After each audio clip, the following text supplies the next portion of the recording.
ঈদের শপিং এর বাজেট কত? 25-30। এবার কার টাকায় ঈদের শপিং হচ্ছে? আব্বু। শপিং এর জন্য আপনার নিজের বাজেট কত? 20-25। ঈদের কেনাকাটার বাজেট কত? এবার ঈদের কেনাকাটার বাজেট ছিল 5,000 টাকা। কার টাকায় শপিং হচ্ছে না? জামাইয়ের টাকায় এবার ঈদ শপিং এর জন্য বাজেট কত? তো 25,000। এবার কার টাকায় শপিং হচ্ছে আর কি?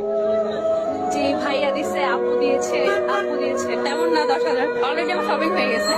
এবার কার টাকায় শপিং হচ্ছে? ভাইয়া দিয়েছে, পাশাপাশি বাবাও দিয়েছে। ঈদের বাজেট কত? বাজেট 5,000। 5,000 টাকা। কার টাকায় শপিং হচ্ছে? আব্বু। আব্বুর টাকা। শপিং এর বাজেট কত? অনেক, তাও 10। ঈদ শপিং এর বাজেট কত? আপনার কার টাকায় এবার ঈদের শপিং হচ্ছে?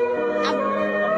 আপনার হাজবেন্ড ট্যাক্স চাপাবো না, কিন্তু ঈদের শপিং এর টাকাটা একটু বাড়াতে বলবো। এই টাকাটা কম হয়ে যাচ্ছে, নেক্সট ঈদে আরো বেশি চাই। বাজেট নাই, টাকা নাই তাই বাজেট নাই।